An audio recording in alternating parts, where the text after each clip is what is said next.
Welcome to Trapped Under Ice, episode 6. In this episode, we're going to be taking a couple questions that I got directly from parents over the last few weeks in regards to hockey as their kids are moving in and moving up through the ranks. So before we get into it, I just want to remind everybody, like and subscribe so you can keep up to date with the podcast and with the videos. Anyways, so I had received a number of questions from a number of parents over the last little while in regards to a few things in hockey. A lot of it has to do with how do I handle this? How do I deal with that? What's the best option for this? So I'm only going to do a few. These are kind of the big hitters and the ones that I received the most, and kind of a lot of them were very similar. So I thought I'd just kind of mesh them all together. Anyways, first one out of the gates. Are hockey camps worth it? Okay. Short answer, yes. Absolutely. Any additional ice time and proper instruction your child can get for hockey will definitely be worth it, and it'll definitely help them out in the long run. No question. The longer answer to that is making sure that it is a reputable hockey school or hockey camp, somebody that's been doing this for a while, has some history.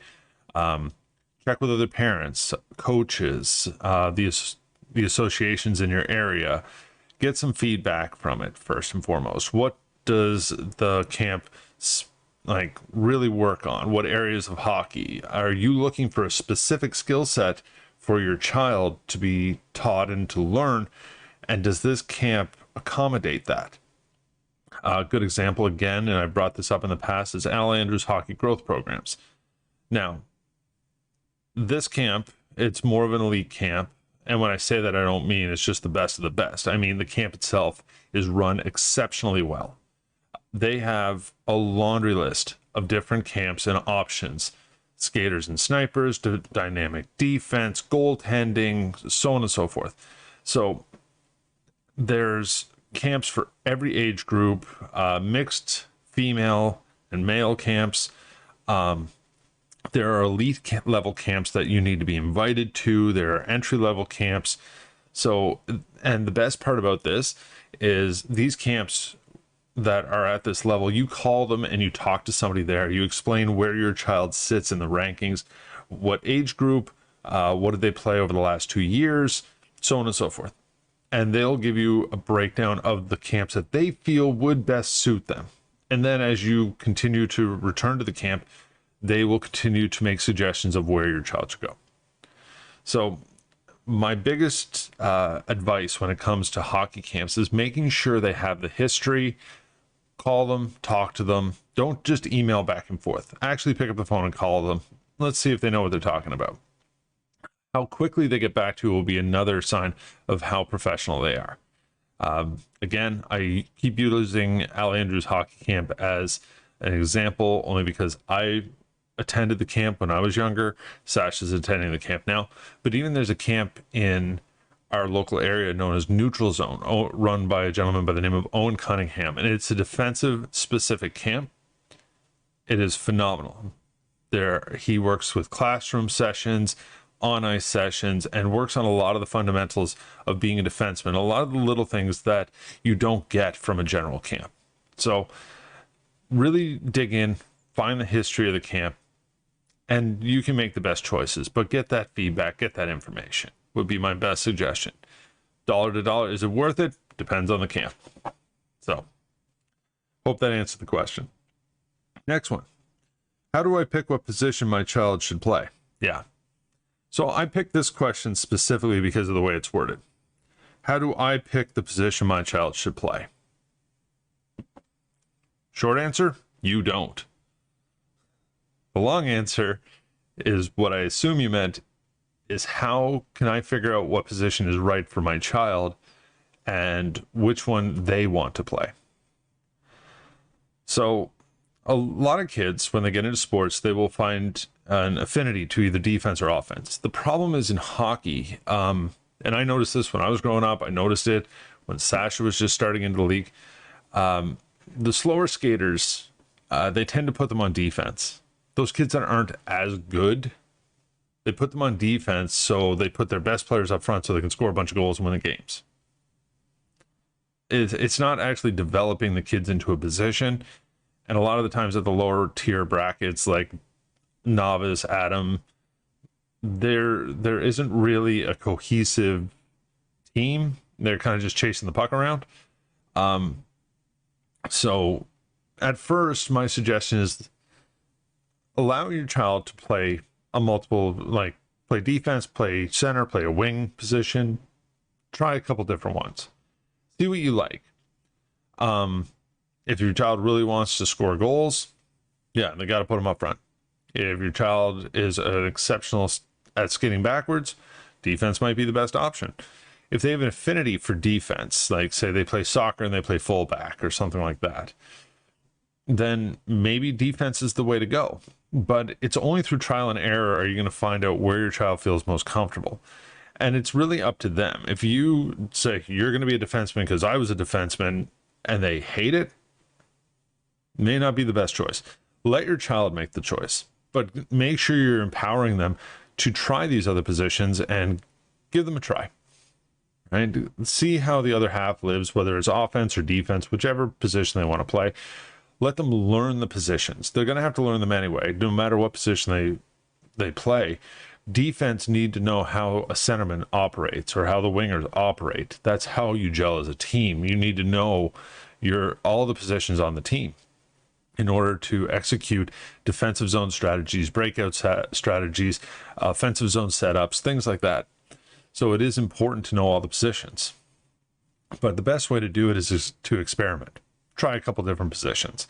Sooner or later, the child will find where they want to be, and they can start working on the specific skills that allow them. But again, it's not your choice. It's theirs. Just remember that. Next one. How do I talk to a coach when I don't agree with something they are doing? Okay. I know this is a hard one. So this is a bit of a two-part answer. I'll hit the first part right away. So you have a coach, you don't feel that they're running their practices properly, or you don't feel that they're running the games properly, or maybe you don't feel that their attitude is proper on the bench. Maybe they're a little bit louder than you'd like. Maybe they yell a little bit more than you'd like. Maybe you've heard some feedback from other parents and maybe some players, maybe your own child, something they're doing that you don't like. Okay. So Hockey Canada and every association across the country has different ways you can deal with this. So if it's just something minor, like I don't understand why you're not working on defensive zone strategies, you can ask maybe the manager of the team, which is normally your first point of contact before going to a coach directly. They're a bit of the mediator. So find out who the manager of the team is and have that conversation with them first, and they will pass it along to the coach. It creates a bit of a buffer, right? That way the question can be asked without any real emotion attached to it, and you can get an honest answer. The trick to this is kind of the other half of this question is really, what are you asking? If you don't like the fact that your child isn't playing with X, Y, and Z players, or maybe they're not on the line with their best friend, or maybe they're not on the top line, okay, that's fine. You can ask those questions. Why isn't little Billy or Susie playing on the first line with these players? The coach may turn to you and just simply say, look, your child's not quite fast enough to keep up with these other two players. That's why I slotted in this player, but they work really well with these two. And that's why I've done this. You have to take that and accept the fact that the coach is doing what is best for the team. Obviously, this is a hypothetical, but a lot of the times the coaches are making those decisions. It's not necessarily like, I'm going to put the top three players on the first line. It doesn't really normally happen. They break them up over all three lines, so there's a little bit more of a uniform cohesiveness to the team, and it gives each line the ability to operate and be a threat to the other team and to be strong defensively. So there's no weak links in the chain, so to speak. So if you feel like your child is being slighted or is not getting the opportunities that you feel that they should, you are still welcome to ask those questions. But you have to do it in a way that is respectful and taking the proper channels. So you ask the manager these questions, the manager takes it to the coach. If you don't feel that the answer you get back is adequate, then maybe you set up a time to sit down with the coach and have that conversation. But you have to be open-minded and understand that he is thinking of the well-being of upwards of 17 players on that bench, where you're really only concerned with one. So just take it as a grain of salt that you can ask these questions. Coaches understand that they're coming. Just take the proper channels, be respectful, and understand that the coach is looking out for an entire team, not just one player.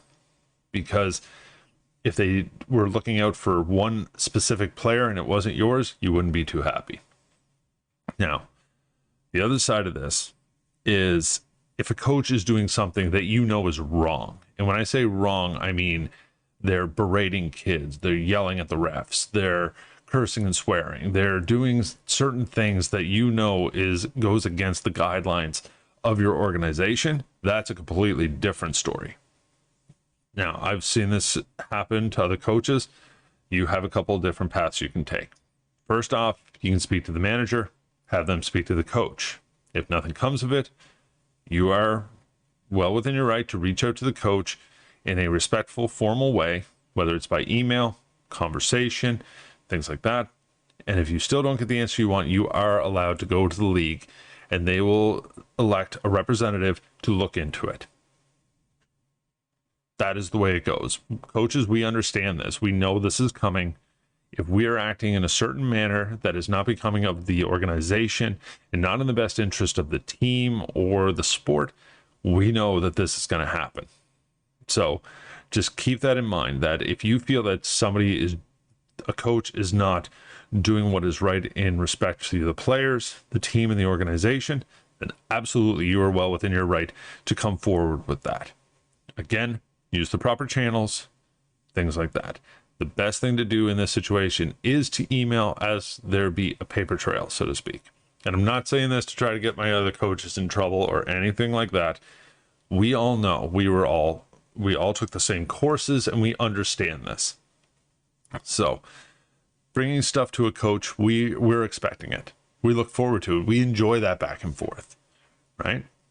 Because you get that opportunity. Why isn't my child on the top line? They're not fast enough. Oh, okay. Well, what can we do about that? Well, I'd really like to see him do this, that, and the other thing. She really needs to do this, that, and the other thing. So it gives you that opportunity to have that back and forth and get a little bit more insight. So more often than not, it's only good things that'll come out of it. All right, what do we got next? I feel like my kid is not developing. What can I do as a parent? Okay. So, right out of the gates, you have to understand that the development of the child hinges on a number of things. So, one, what's the development plan and the coaching plan from the team? Two, what have you done as a parent to empower them, to encourage them, and to motivate them to become better? Three, does your child have the drive, the determination, and the commitment to get better? Do they want this? Are they happy where they are? Do they want to get better? Do they want to excel? You have to ask a number of questions and find out where the shortfalls are. So if you do this, you'll have the opportunity to really dig in and find out what the problems are. Now, I know that to motivate an under 13 kid to go for a run or to do this or do that, it's not that easy. So you start small. Start when they're in novice and atom. You set that commitment level, the expectation. You will go to every practice and every game, no matter what. You will attend every dryland session and you will give 100%.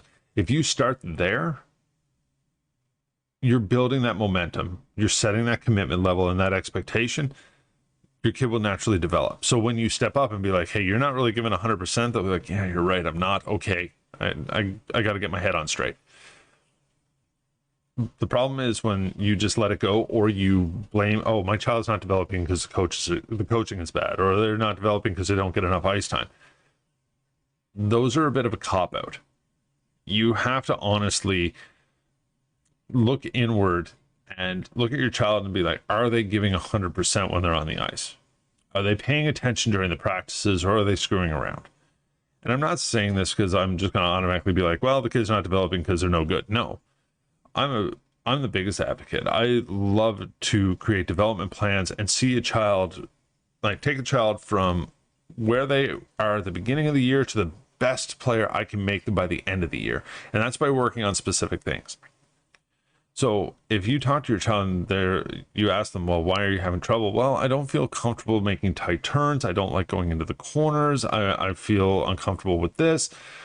That gives you some information to go back to the coaches and be like, hey, little Billy or Susie is having problems with this, this, and this. Is there anything you do to help them work on that? Yeah, absolutely. Right?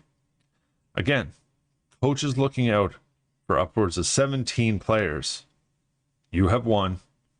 Do a little bit of the research. Find out what's going on inside your kid's head, why they are having struggles and problems. Bring it forward to the coach, and they might have an easy answer, or they might have to go reach out to another coach, look up some references, see what they can do to figure it out. Again, hockey camps that work on specific skill sets, this is where those come in. So if your child is having trouble with skating and things like that, put them in a power skating program. Right? It'll help them immensely. The best skating coach I ever had was a figure skater. She was amazing. Still, I couldn't catch her when I was at my prime. And that didn't only go for me, that went for all of us. But she taught us so much when it came down to proper stride length, proper form, things like that really excelled our game.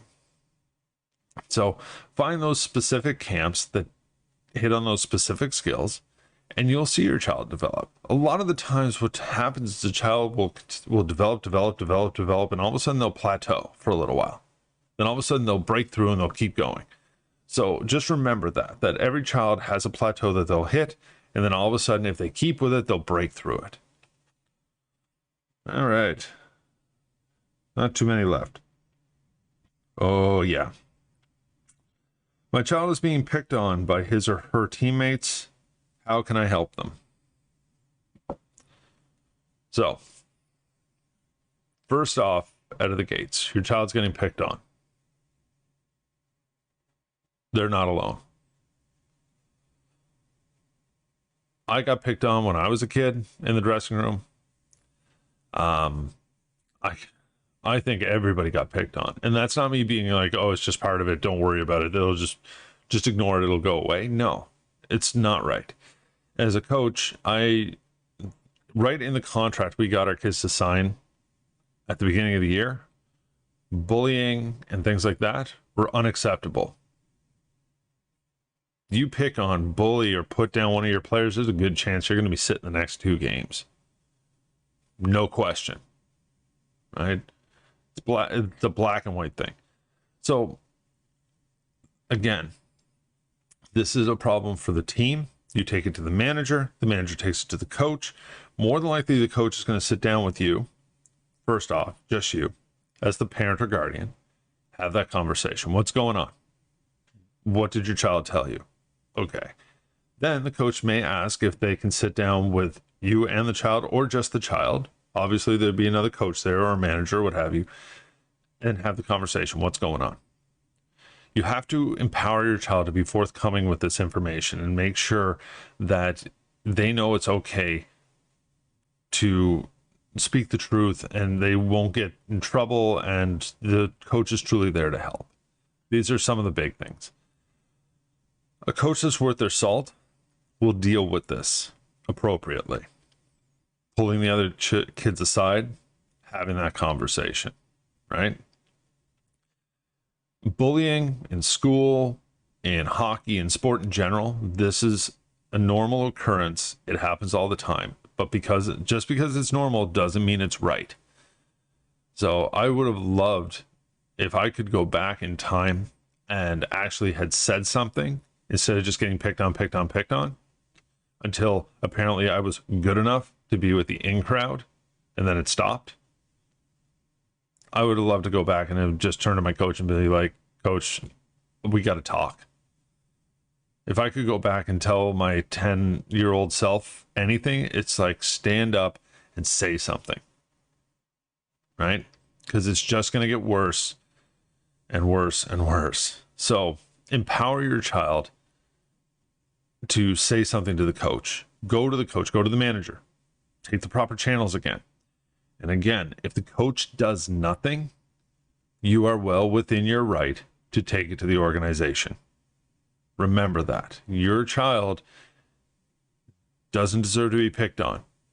No child does. And this will happen. There's always one on every team that gets picked on. All right? We had it happen on ours. We dealt with it very quickly. Everybody understood. It doesn't have to be major things. It can be little things here and there.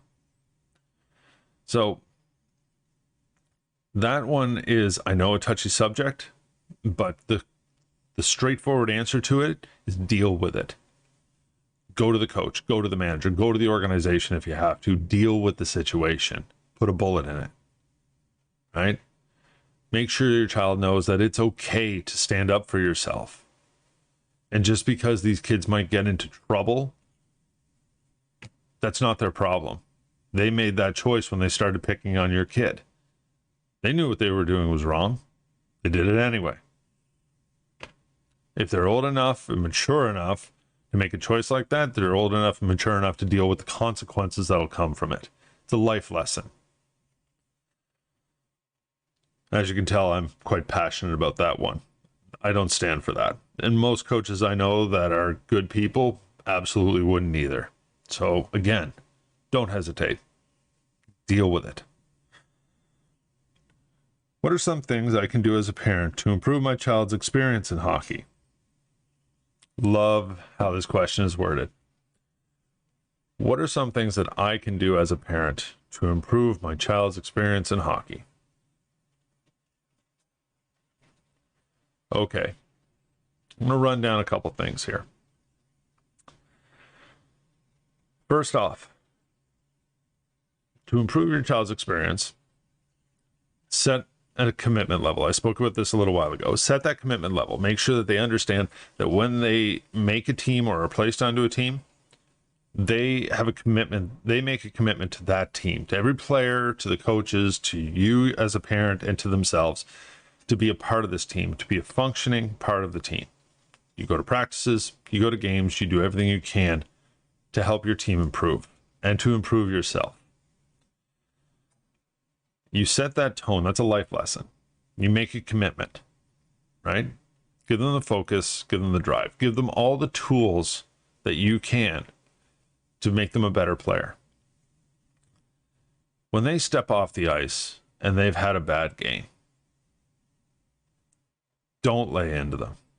Don't. Like, give them a hug, a pat on the back. Get them in the car. Grab them something on the way home to eat. Right? Let it kind of marinate for a while, what they're thinking in their head. Have the conversation, though. They're not going to want to really have it, but if they know that you're not going to yell and scream at them, you just want them to want to help them, that's fine. Do not, and I've said this in a past video, do not get them in the car and go down the laundry list of things that they did wrong that game, or tell them how lazy they looked on the ice, or how terrible they did this, or why did we even bother showing up? No, that is not empowering. That's not helping at all. If anything, the kid doesn't want to go next time. Right? I've had this happen to me. It's not fun. Really, really not fun. So how do you help them? By encouraging them. Give them the pat on the back. Highlight some of the great things they did during a game, or how hard they worked at a practice. right? When they come off the ice and they're dripping with sweat, let them know you're proud of them for putting in a full effort, right? They'll do it again over and over and over again.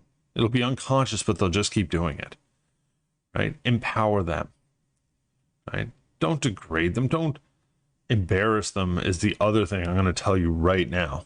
Do not embarrass your child at the hockey rink. Don't be that parent that's screaming at the ref or screaming at the other team or yelling this or yelling that. No. Sit down. Enjoy watching your child play a sport that they love. Don't make a spectacle of yourself. It is embarrassing for a child to look up in the stands when their teammate points up there and be like, who's that up there that's causing a scene? And you look up and it's your parent. Not good. Luckily, this was one thing I never had to worry about. When I was growing up, my dad attended pretty much every game, so did my mom, until roughly the contact started. Then she started to not show up as much. But they never made a scene. They were never yelling at the ref or at the other team or this or that, or even at me. That was something I really appreciated.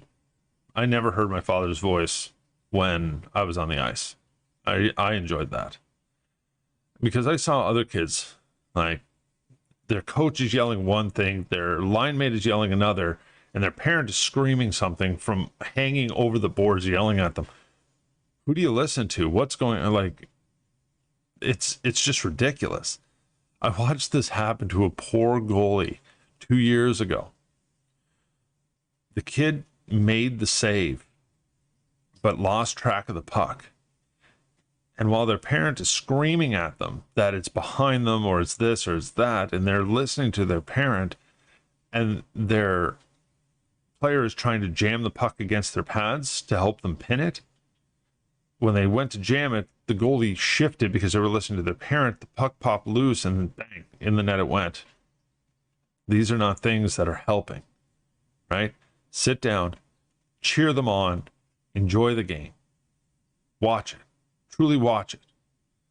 You want to scream and yell and holler and point things out, and you want to coach, go volunteer. Go coach a team. Screaming from the stands is not helping anyone, and it embarrasses your child. Remember that. Don't be that parent.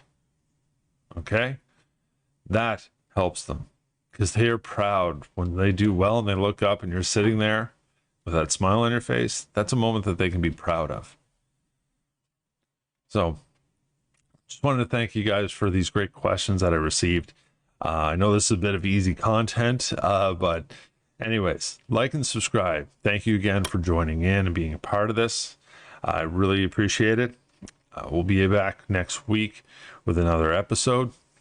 I think I know what we're going to do. It's going to be a bit of a hot button topic, but I really want to hit this one on the head anyways. But anyways, guys, thank you very much. Remember, practice like you play.